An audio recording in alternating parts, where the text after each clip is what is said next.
हमने भगवान की पहचान होगी, क्योंकि परमेश्वर ने हमें पहले शिक्षा दी, अक्षर ज्ञान दिया। अभी तक तो ये ब्राह्मण लोग हमने अंडोला बना रहे थे हमारा, इन आप भी पता नहीं था हमारे गुरुओं ने कि सदग्रंथ क्या बताते हैं। और इस भगवान कृष्ण और विष्णु को भगवान बताएंगे, जबकि इनकी जीवनी में लिखा है, ये इनका पिता काल कहता है कि तुम भगवान नहीं हो, तुमने अपने आप को भगवान मान लिया। तो अब आपको प्रमाण देते हैं थोड़ा सा। एक तो ऋग्वेद मंडल नंबर 9 सूक्त नंबर 1 मंत्र नंबर 9 में प्रमाण है कि परमात्मा जब शिशु रूप धार के प्रकट होता है, सतलोक से चलकर आता है, कुछ समय संसार में रहकर एक जन साधारण की जैसी क्रियाएं करता है, एक जन साधन जैसे कर्म करके अपना निर्वाह करके एक उदाहरण पेश करता है। तो उस समय जब वो शिशु रूप धारण करके प्रकट होता है, उसकी परवरिश की लीला कुंवारी गायों के द्वारा होती है। अपनात्मा वेद परमात्मा का इतिहास है, परमात्मा का विधान है, और भगवान क्या करता है, कैसा है, कहाँ रहता है, कैसे मिलता है, ये उन सदग्रंथों में वर्णित है, जिनको हम एक बहुत ही प्रमाणित ग्रंथ मानते हैं। और उन्हीं में जो प्रमाण मिल जाता है तो एक बुद्धिमान व्यक्ति आसानी से जान लेता है कि परमात्मा कौन है। इसलिए इस शिक्षा से हम इन सदग्रंथों को स्वयं देखने जोगे हो गए, समझने जोगे हो गए, और अब समझ कर भगवान को हम प्राप्त कर लेंगे। पहले आपको दिखाते हैं कबीर सागर में 600 वर्ष पहले आदरणीय धर्मदास साहिब जी ने परमात्मा की लीला को लिपिबद्ध किया था। उनके द्वारा बोली गई वाणी, उनके द्वारा की गई लीलाएं, जैसे भाई बाले वाली जन्म साखी में आदरणीय नानक साहिब जी के जो लीलाएं थी वो बालाजी ने लिखी। बालाजी और मर्दाना जी उनके साथ रहते थे, तो वो प्रमाणित है। ऐसे ही आदरणीय धर्मदास साहिब जी ने परमात्मा कबीर जी की लीला लिखी, उनसे सुनी और आंखों देखी। उसका नाम कबीर सागर है, ये देखिएगा, ये है कबीर सागर।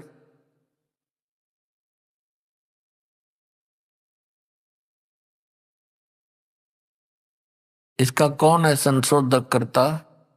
कबीरपंथी भारत पथिक स्वामी युगलानंद बिहारी द्वारा परिष्कृत। मुद्रक एवं प्रकाशक हैं खेमराज श्री कृष्ण दास, अध्यक्ष श्री वेंकटेश्वर प्रेस, खेमराज श्री कृष्ण दास मार्ग, मुंबई से। इसमें ज्ञान सागर अध्याय है। इसमें परमात्मा की प्राप्ति का वर्णन है, कैसे प्रकट हुए थे। ये 74 पृष्ठ पे है ज्ञान सागर में। सुन जुल्हा मन भयो आनंदा, जिमी चकोर पायो निश्चंदा, ले सुत चले हर्ष मन कीन्या, तासो पुन असबोल ही दीन्या। अब बच्चे को वहां से लेकर आगे जंगल से सुत काशी को ले चले, लोग देखण ते आव, अन्न पानी बख्शे नहीं, खावे नहीं, और जुल्ला शोक जनावे। तब जुल्ला मन कीन तिवाना, रामानंद से कही उत्पाना, मैं सुत पायो बड़ा गुणवंता, कारण कौन बखे नहीं संता। रामानंद ध्यान तब धारा, जुल्ला सो तब वचन उचारा, पूर्व जन्म में ते ब्राह्मण जाति, हर सेवा की नी बलबाती। कुछ तुम सेवा हर की चूकाता, तो भयो जुल्हा का रूपा, प्रीति प्रभु गए तो लीना, ताते उद्यान में सुत तो ही दीना। तेरे को इसलिए जंगल में ये पुत्र दिया, भगवान ने तेरी सुन ली। अच्छा, क्या कहता है नीरू? नीरू क्या कहता है? हे प्रभु जस की नो तस पायो, आरत हो तो दर्शन आयो। संकट में मैं तेरे पास आया हूं, सो कहिए उपाय गुसाई, बालक अक्षुदावत वंत कुछ खाई। मेरा बालक भूखा है, कुछ खावे, ऐसा यतन बताओ। रामानंद जी से कहा नीरू ने।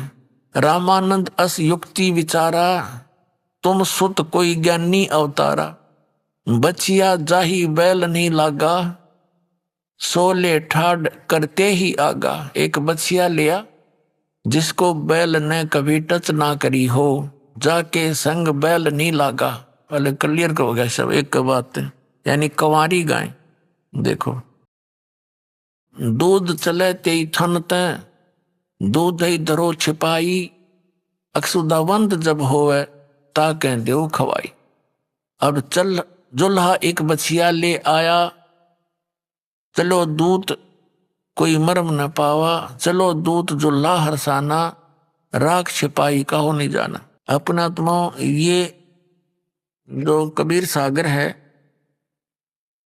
इसके अंदर कुछ थोड़ा बहुत गड़बड़ी सी कर रखी है इन्होंने कबीर पंथियों ने, जिसकी जैसी सोच हुई कि संसार शायद इस घटना को और ऐसे नहीं स्वीकार करेगा, उसने उसी ढंग से इस कबीर सागर में परिवर्तन कर लिया थोड़ा बहुत। रामानंद से पूछन गया, अरे ये बात सारी कैसे, जैसे आदरणीय गरीबदास साहिब जी को परमात्मा मिले, सचखंड लेकर गए, उनकी दिव्य दृष्टि खोल दी, उनसे अपनी महिमा की यथार्थ वाणी फिर से प्रकट करवाई। और ये कबीर सागर में प्रमाण है कि बर्म पंथ का जो प्रवर्तक होगा गरीबदास, उसके द्वारा मेरी महिमा की वाणी पुनः प्रकट होगी, ये पहले ही बोला था। अब गरीबदास जी ने क्या लिखा है वो दिखाते हैं। दूध न पीवे न अनभ के, नहीं पलने झूलंत, अदर अमान ध्यान में वो कमल कला फूलंत। शिव उतरे शिवपुरी से, अवगत बदन विनोद, मैं के कमल खुशी बहे, लिया ईस को गोद। गरीबदास साहिब जी कह रहे हैं कि शिव उतरे शिवपुरी तय, शिवलोक से आए शंकर भगवान, शिव उतरे शिवपुरी तय, शिवलोक से चलकर आए वो शंकर भगवान और वहां प्रकट हुए साधु रूप में। अवगत बदन विनोद और मैके कमल खुशी बहे, जब लिया ईस को गोद, उस परमात्मा को छोटे बालक रूप में गोदी में ले लिया। नजर नजर से मिल गई, किया ईस परिणाम, धन मो मन धन पूर्णा, धन का सीनी काम। 7 बार चर्चा करी वो बोले बालक बहन, शिव को कर मस्तक रक्षा, ल्या मोमन एक दैन। कहते हैं नवजात यानी 25 दिन के बालक ने रूप में परमात्मा ने साधु रूप में खड़े शंकर भगवान से कहते हैं 7 बार चर्चा करी उन नीरू नीमा के सामने। तो नीरू और नीमा ये सोच रहे थे कि ये लड़का जो बोल रहा है हमारा, ये भी बाबा जी की रजा ही है, ये बड़ा करामात वाला है। और कहते हैं समर्थ अपनी महिमा की भूख नहीं रखता, वो तो समर्थ है, उसने जरूरत ही नहीं अपनी महिमा कहने और कवाने की। और ये महिमा भी शंकर भगवान को दे दी तो उस बछिया पर हाथ रखती है वह दूध देगी। एक तो परमात्मा नोचावे था कि आस्था बनी रहे भगवान की मेरे बच्चों में, और जिस कारण से परमात्मा ये लीला कर रहे थे। अनब्यावर को दूहत है, दूध दिया तत्काल, अनब्यावर कंवारी, अनब्यावर को दूहत है, दूध दिया तत्काल, पीवे बालक ब्रह्म गति, ता शिव भय दयाल। अब हमने यहां से इतना ही लेना था, अब आपको आगे इसका वर्बली जीवनी सुनाते हैं लीला परमात्मा की। अब क्या हुआ, फिर नाम रखने के लिए आए परमात्मा का, जैसे काजी आए, मुल्ला आए, पहले तो ब्राह्मण आए, क्यों ताजा ताजा मुसलमान बन रहा था। पंडित जब आकर बैठे हम नाम रखेंगे, लालच पैसे का, फिर वो मुल्ला काजी आ गए, मुल्ला काजी आ गए तो ब्राह्मण एक कोण में बैठ गए, क्योंकि मुसलमानों का दबदबा घना था। तो काजी मुल्ला कहने लगे हम रखेंगे इनका नाम, ये मुसलमान है अब हिंदू नहीं रहा। तो वो वही बैठे रहे ब्राह्मण, चल 2 रुपया हम नहीं मिल लेंगे, इनने मिल लेंगे। तो उन काजी ने क्या किया, ये क्या करते हैं, कुरान शरीफ को खोलते हैं ऐसे, और जो भी प्रथम अक्षर निकलता है प्रथम पंक्ति में, उसके ऊपर उस बच्चे का नाम रखते हैं। तो उस पंक्ति में पहला मंत्र कबीर आ गया, कबीर। और कबीर का अर्थ करते हैं ये बड़ा। और ओरिजिनल कबीर वहां था वो जुलाहे के घर में। तो उन्होंने आपस में फुसर फुसर किया कि इस जुलाहे के लड़के का नाम और इतना अच्छा कैसे कबीर रखेंगे। तो उन्होंने मन में दोष करके दोबारा फिर से कुरान शरीफ खोला। उन दोनों पृष्ठों पर कबीर कबीर कबीरन कबीरन कबीरन कबीरन वो सारा लिखा पाया। उनने फिर और उलट पुलट कर देखी, दूसरी जगह खोला, पूरा कबीर कबीर। यानी पूरी कुरान शरीफ में टोटल अक्षर ओनली कबीर कबीर रह गया, बाकी वो लेख उस बुक में नहीं रहे। और परमात्मा बोले काजी मेरा नाम कबीर ही होगा।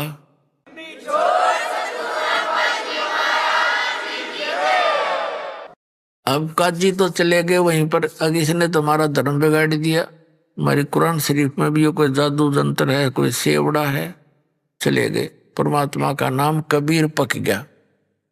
फिर कुछ दिन के बाद मुसलमान रीति से उसकी उनकी सुन्नत करने लगे, उनको मुसलमान बनाना आए। देखी मारे अपने किस तरह के ड्रामे थे ये। हिंदू कैसे बनते हैं, हिंदू बनते एक जनेऊ दिया जाता है और एक चोटा रखा जाता है यहाँ पर, तो वो हिंदू है। बना दिया हिंदू, हमने बनाया, भगवान ने तो नहीं बना के भेजा। और फिर मुसलमान कैसे बनते हैं कि लड़के की इंद्री की खाल काट देते हैं आगे से, मुसलमान बना दिया। तो परमात्मा कहा करते भाई चलो तुमने लड़का तो मुसलमान बना दिया, तो बेटी को मुसलमाननी के ऊपर बनाया तुमने। उनके पास नो आंसर, लेकिन मानना कोई नहीं, ढीठ हो गया। तो परमात्मा का जो सुन्नत करने के लिए नाई पहुंचा, अच्छा कैंची उस तरह पहना के तो पर्दा लगा देते हैं। तो क्या देखा उसने, परमात्मा ने 5 लिंग दिखा दिए उसको। नाई का तो पसीने आ गए, हाथ में छूट गई वह कैंची कैंची, और बुखार गया चढ़े। पूछने लगे क्या बात है, अब पता नहीं क्या बात है, वो डर गया एकदम इतना। तो आके देखा औरों ने कि उनके तो भाई ऐसे ऐसे 5 लिंग हैं। तो परमात्मा बोले ले कर ले, एक न करिए कदे सारा न कर दे।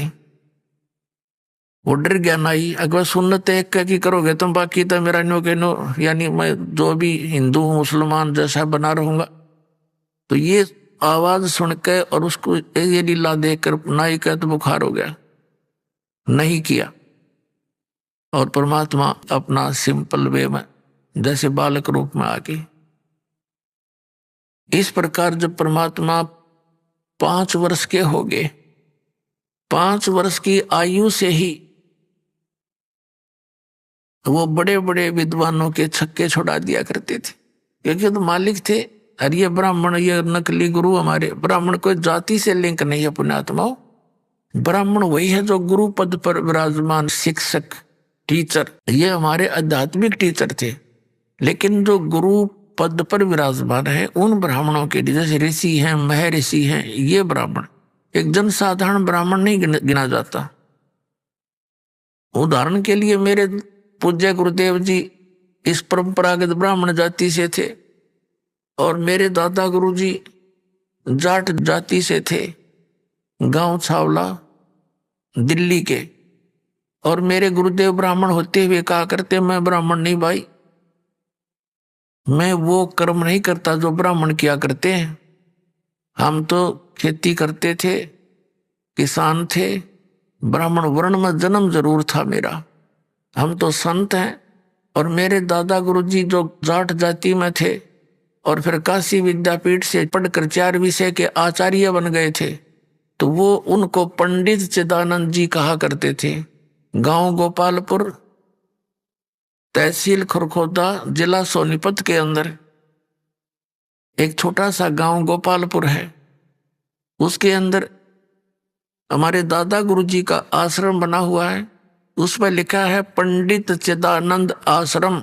अब जाट होते हुए वो तो पंडित कवाए, और पंडित होते हुए हमारे गुरुदेव वो एक संत कवाए।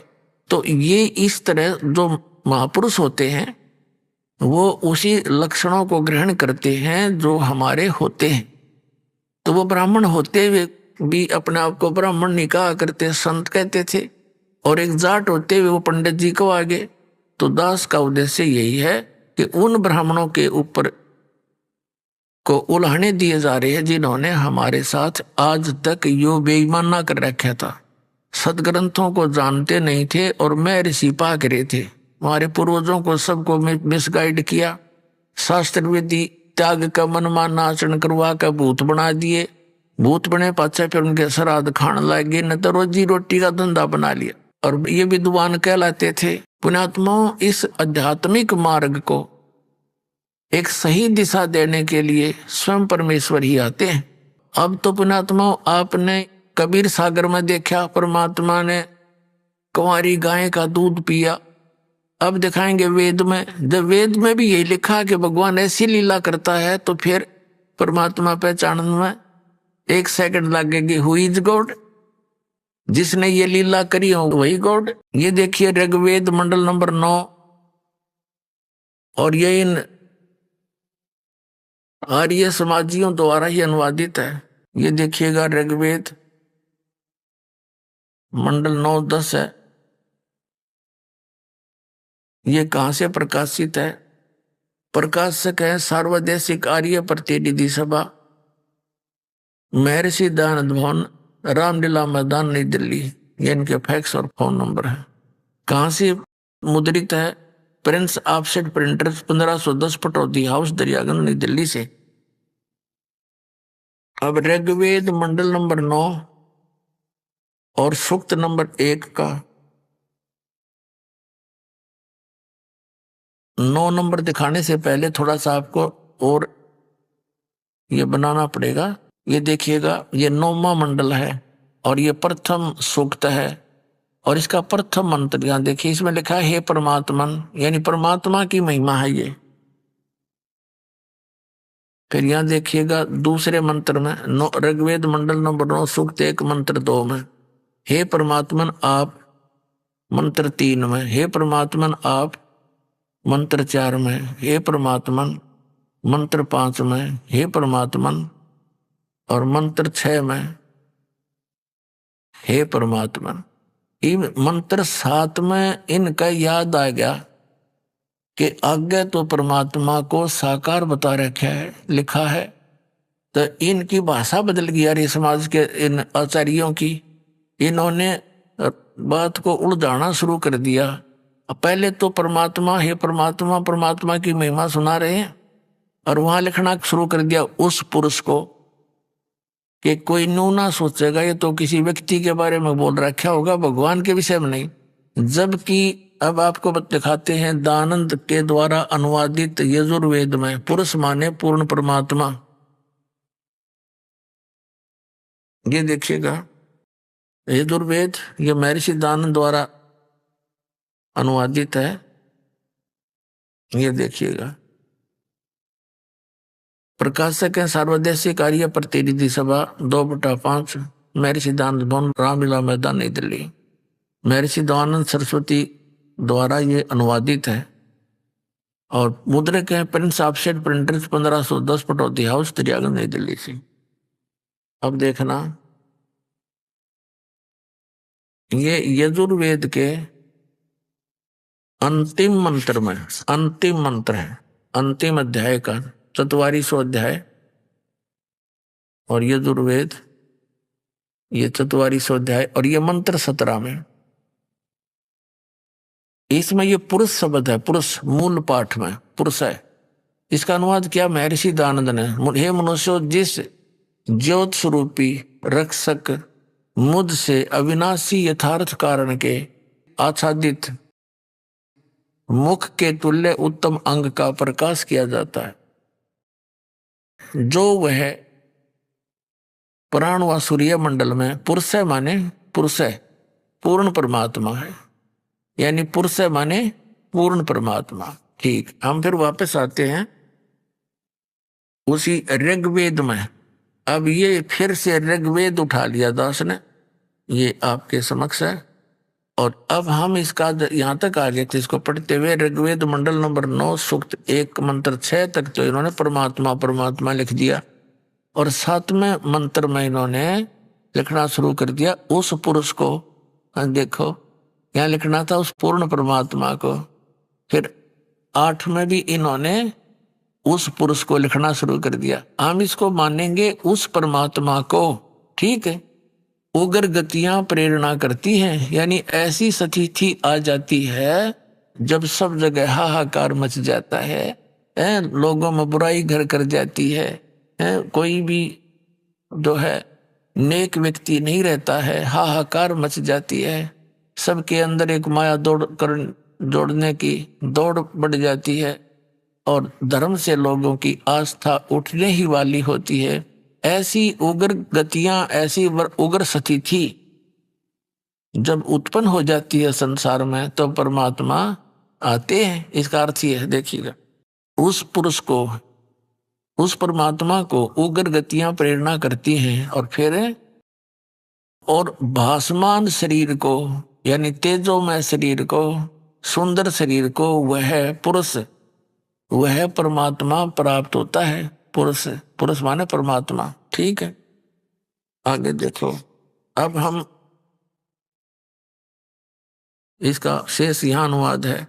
और जिसमें 3 प्रकार से दूसरों का वारण करने वाला मधुमेह शरीर मिलता है, यानी वो परमात्मा हमारे 3 प्रकार के शरीर बना करके हमें संभालता है, धारण पोषण करता है, हमारी परवरिश करता है, संभालता है।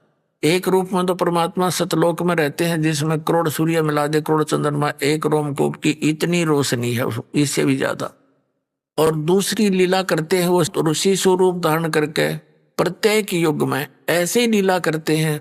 एक सरोवर के अंदर कमल के फूल पर विराजमान होते हैं, वहां से कोई निसंतान उनका कोई दंपति उठा ले जाता है, फिर वो लीला में इसी तरह कुंवारी गाय से दूध पीते हैं और बड़े होते हैं, फिर अपना तत्व ज्ञान प्रचार। और तीसरा वो ऐसा करते हैं, कहीं पर भी साधु संत रूप बनाकर जिंदा महात्मा का या ऋषि का कहीं प्रकट होकर के अपने प्रचार कर देते हैं, किसी को आशीर्वाद देकर उनका कल्याण करते हैं और अपोथी आत्माओं को सचखंड ले जाकर वापस छोड़ते हैं ताकि वो भगवान के गवाह बन सके। ऐसी लीला करते हैं। तो ये उनमें से एक लीला दो शिशु रूप धारण करके करते हैं। तो ऋग्वेद मंडल नंबर 9 सूक्त 1 मंत्र 8 में आपने देख लिया कि वो परमात्मा एक सुंदर शरीर धारण करता है और उग्र गतियां उसको प्रेरणा करती है, तब वो शिशु रूप धारण करके आता। जब शिशु रूप में प्रगट परमात्मा के परवरिश की लीला कुंवारी गाय से होती है, ये हमारे वेद प्रमाण कर रहे हैं। देखिएगा, ऋग्वेद मंडल नंबर 9 सूक्त 1 मंत्र 8 आपने पढ़ लिया, अब 9वां पढ़ेंगे। ये 9वां है, इसमें ये शिशु रूप है, शिशु शब्द है, शिशु। देनव है गाय, देनव है गाय, गौवे। अब इसका यहां देखते हैं, उस सोम माने, देखो सोम स्वभाव वाले पुरुष लिख दिया। अब यहीं पर ये खुद लिख रहा है सोम माने, ये पहले ही मंत्र में यही अनुवाद करता, सोम माने हे परमात्मन, सोम माने हे सोम स्वभाव परमात्मन, यानी सोम माने परमात्मा। और यहां लिख दिया पुरुष। ये देखो, इनका याद आ गई कि दानन तो निराकार बताया करता, कर दो उड़द पुड़द। तो कहते हैं चोर चुरावे तुम बड़ा और गड्ढा पानी में, वो गड्ढा हुआ ऊपर आवे न सच्चाई छनी ना। इन्होंने खूब तुबा गार्डन की सोची है, सच्चाई को दबाने की चेष्टा की है, लेकिन ये दबा नहीं सके। ये देखो, उस सोम स्वभाव वाले पुरुष को, यानी उस अमर परमात्मा को, उस पूर्ण परमात्मा को जो शिशुम यानी शिशु रूप धारण करके प्रकट होता है। इसका अर्थ ये है, इन्होंने क्या लिखा है कि उस सोम स्वभाव वाले पुरुष को शिशुम का अर्थ लिख दिया कुमार अवस्था में ही सब प्रकार से अहिंसनीय गौवे, तृप्त करती हैं। अभी माने पूर्ण रूप से, सब प्रकार से लिख ही रहे अनुवाद। अधन्या का अर्थ होता अपनी हमारी देसी भाषा लोकल लैंग्वेज के अंदर, अधन्या माने बिना दनाई। बिना दनाई जिसको सांड ने बैल ने टच ना कर रखा हो। अभी अधन्या माने कति कंवारी, अधन्या तो है बिना दनाई। वह चाहे एक दो बार ब्याह पी रही हो गाय, उस नए दूध ना हुए तो उसको बिना दनाई का आकर के बिना दनाई है भी है। और अभी अधन्या का अर्थ है जो पूर्ण रूप से कंवारी। अब अभी अधन्या माने कति कंवारी गौवें। अब देखो उस सोम यानी उस अमर परमात्मा को जो शिशु रूप धारण करके प्रकट होता है। अभी माने सब पूर्ण रूप से, अधन्या माने अहिंसन यानी बिना धनाई यानी कति अनटच्ड, और देनव माने गौवें, देनव माने गौवें तृप्त करती हैं। बोलो सतगुरुदेव की जय हो।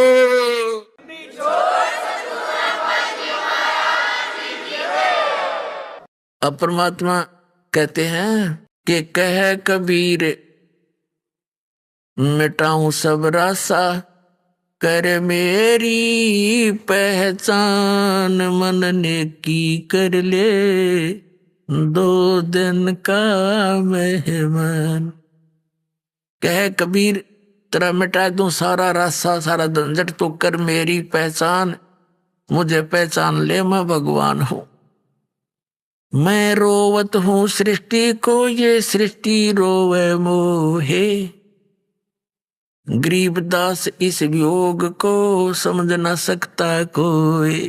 कबीर साहब कहा करते कि मैं तन्नू रो मेरे बच्चे, तुम मुझे पहचान लो, मैं तुम्हारा पिता हूं, मैं तुम्हारा भगवान हूं, तुम्हें सुख दूंगा, मेरी बात मान लो या भक्ति कर लो। अरे इन बुराइयां न छोड़ दो, घूटी रहना, दारू पीना, मांस खाना, चोरी बकवाद करे, मैं दूंगा, तुमने जो चाहिए वो दूंगा, पर मेरे नियम में चल के देखो कुछ दिन। तो फिर कहते मैं रोवत हूं सृष्टि को, और यह सृष्टि रोवे वो है। ये भगत श्रद्धालु किसी भी धर्म मजहब के भगवान के लिए भटक रहे हैं, और मैं इनके लिए भटक रहा हूं। इन नकलियां ने हमारे बीच में दरार पैदा कर दी, अज्ञानियों ने भगवान की परिभाषाएं बदल दी। जब हमारे चारों वेद और परमात्मा की महिमा सुना रहे हैं और हम इनको एथेंटिक मानते हैं, इनमें जो लिखा फाइनल है परमात्मा की महिमा, और या कौन सी दवाइयां की किताब है, वेद कोई औषधि की बुक नहीं, इसमें जो लिखा है परमात्मा के लिए लिखा, और परमात्मा कैसी लीला करता है इसमें वर्णित है। और किसने ऐसी लीला की है? He is God, he is God, वही परमात्मा। तो ये लीला उस कबीर परमात्मा ने की जिसको दानक कहा करते, और परमात्मा कहा करते कि मात पिता मेरे ना ही ना मेरे गरदासी, और मैं जुलाहे का सुत आन कहाया, हर जगत करे मेरी ऐसी। मैं तो अजर अमर अविनाशी, मैं तो पूर्ण परमात्मा हूं। अब आपको आगे थोड़ा सा आधे घंटे के सत्संग में सारा निर्णय मिलेगा।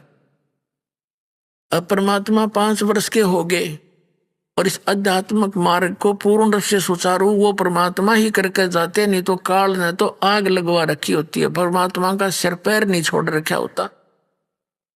तो उन्होंने बताया कि गुरु बिन माला फेरते, गुरु बिन देते दान, गुरु बिन दोनों निष्फल हैं, चाहे पूछो वेद पुराण। राम कृष्ण से कौन बड़ो, उन्हों भी गुरु कीन, 3 लोक के वेदनी, गुरु आगे आदीन। कहते तुम राम कृष्ण से तो किसी को बड़ा नहीं मानते, उन्होंने भी गुरु किया। कहते सब जग राम रटत है, और जान मुक्ति को धाम, और श्री राम ने वशिष्ठ जी गुरु बनाए, उनको दिया ओम नाम। कबीर साहब कहा करते तुम श्री रामचंद्र जी पुत्र श्री दशरथ, इसको तुम मोक्ष देने वाला दाता मान के तुम श्री राम की पूजा करते हो, और इस श्री राम ने वशिष्ठ ऋषि जी को गुरु बनाया था, और उस वशिष्ठ ऋषि जी ने उसको ओम मंत्र जाप करने को दिया था। बता तुम इस रामचंद्र तो मोक्ष था, और रामचंद्र जी का मोक्ष हुआ गुरु बनाकर, जिसा भी होना था स्वर्ग जाना था, वो भी उस तरीके से गया। इसलिए परमात्मा ने गुरु मर्यादा बनाने के लिए एक लीला करनी पड़ी कि आने वाले समय में, नहीं तो जैसे ये काल का पंथ चल पड़ा, राधा स्वामी पंथ, शिवदयाल जी का कोई गुरु नहीं था हैं। अरिबदास ये कहता भाई ये नकली पंथ है, इसमें गुरु नहीं बनाया इन्होंने। तो अगर परमात्मा, कबीर साहब को तो आवश्यकता थी ही नहीं गुरु की, लेकिन हमारे लिए एक मर्यादा बनाने के लिए, नहीं तो आज वो ये कहते कबीर जी ने कौन सा गुरु बनाया था, और वहां पर डंडोरा पीटे हैं, रामानंद जी को गुरु बनाया कबीर साहब ने। तो ये लीला करनी पड़ी दाता ने कि कहीं आने वाले समय में कच्चा काम ना रह जाए। समर्थ उसी को कहते हैं, सर्वज्ञ उसी को कहते हैं, जो भविष्य में भी आने वाली त्रुटियों से हमें बचा गया।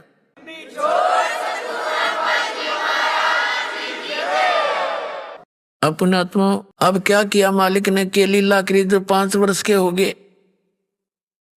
एक दिन एक गंगा नदी के ऊपर घाट बना हुआ था स्नान करने के लिए, और वहां पर ये महर्षि एक स्वामी रामानंद जी थे। उस समय कबीर परमेश्वर जी 5 वर्ष का लीला करते हुए शरीर था उनका, तो उस समय 104 वर्ष के थे स्वामी रामानंद जी महर्षि, और वो बड़े बोलबाला था उनका। सब ये मानते थे कि महर्षि रामानंद जी जो हैं वेदों, गीता, पुराणों के मर्मज्ञ ज्ञाता हैं, और उन्होंने 1400 ऋषि बना रखे थे, प्रचारक, उपदेशक।